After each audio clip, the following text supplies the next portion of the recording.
सुबह 10:15 बजे अधिकारियों की मीटिंग लेने से पूर्व तक जितने व्यक्ति मुझसे मिले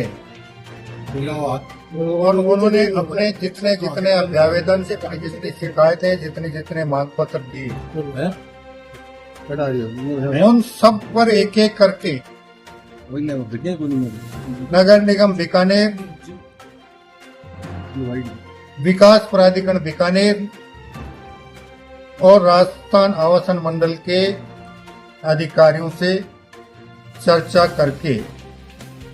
उनसे संबंधित जानकारियां प्राप्त करके और उन शिकायतों उन मांग पत्रों के निस्तारण के लिए आवश्यक निर्देश संबंधित अधिकारियों को दिए गए। इसके अलावा बीकानेर की जो मुख्य समस्याएं चाहे वो सीवरेज से संबंधित हो, चाहे वो ड्रेनेज से संबंधित हो, चाहे वो रोड लाइट से संबंधित हो, उस पर भी एक एक बिंदु पर चर्चा हुई। सीवरेज को लेकर पहले भी शिकायतें रही हैं। उन शिकायतों को लेकर एक तकनीकी अधिकारियों की कमेटी द्वारा उसकी जांच करके रिपोर्ट प्रस्तुत की गई थी। उसके संबंध में भी मैंने RUI नीति के अधिकारियों से फोन पर बात कर उस रिपोर्ट के आधार पर क्या क्या कमियां खामियां थी और उनको ठीक करवाने के लिए संबंधित संवेदक फर्म को अब तक क्या क्या पत्राचार किया गया और उनके द्वारा क्या क्या कार्रवाई की, क्या क्या कार्रवाई नहीं की, उनका एक नोट 6 तारीख को मेरे जयपुर पहुंचने से बनाकर देने के लिए निर्देशित किया है और संबंधित फर्म के खिलाफ दंडात्मक कार्रवाई प्रस्तावित करने के लिए निर्देशित किया। शहर की सफाई को लेकर व्यापक चर्चा माननीय विधायक भी साथ थे, हुई है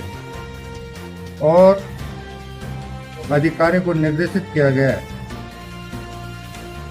कि सफाई व्यवस्था में जितने भी वाहन लगे हुए हैं सब पर GPS और हर दूसरे दिन को एक एक वाहन के GPS की जांच हो कि वो पहले दिन कौन कौन सी गलियों में गया, कितनी देर रुका और कितना कचरा उसने कितने घरों से प्राप्त किया, इसको सुनिश्चित करेंगे। रोड लाइट की जहाँ जहाँ अव्यवस्था है आने वाले 15 दिन में सभी रोड लाइटों को दुरुस्त करवाने के लिए भी उनको निर्देशित किया गया है। अंतर्राष्ट्रीय परिस्थितियों के कारण डामर की कीमतें 2.5 गुना से ज्यादा बढ़ जाने के कारण अभी पेचवर्क और नई डामर की सड़कों का काम संपन्न नहीं हो पा रहा है। उसके लिए भी उन्हें निर्देशित किया गया कि कोई बहुत ज्यादा खड्डे वाली सड़कें हों उनका काम वो पेचवर्क का करवाने का जरूर प्रयास करके उसको सफल करें। बाकी ये अंतर्राष्ट्रीय समस्या का समाधान होने के बाद ही इस दिशा में आगे कार्रवाई हो पाएगी।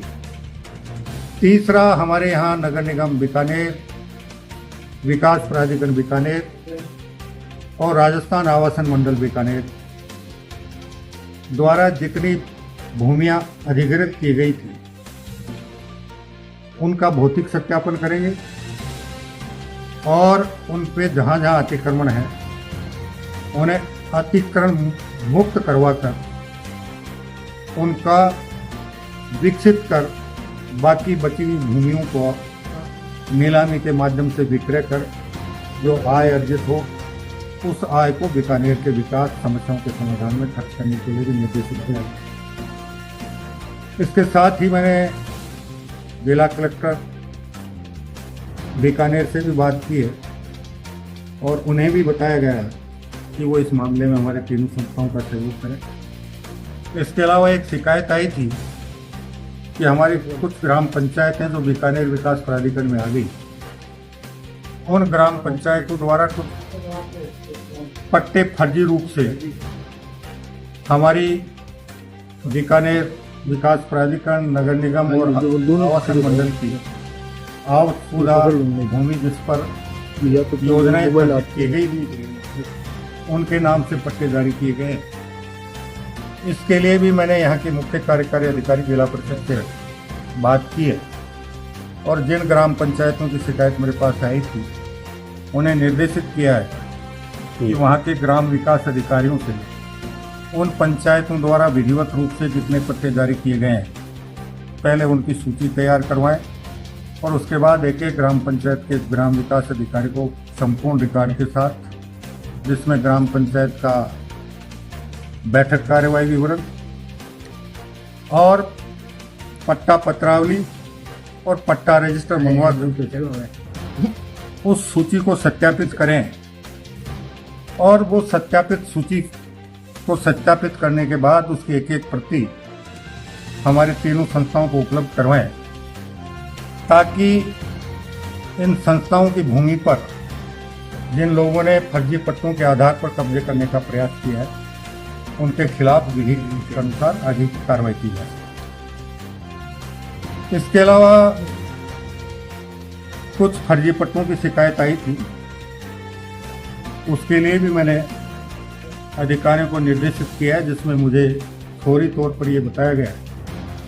कि तत्कालीन नगर विकास न्यास के नाम से जो पट्टे जारी किए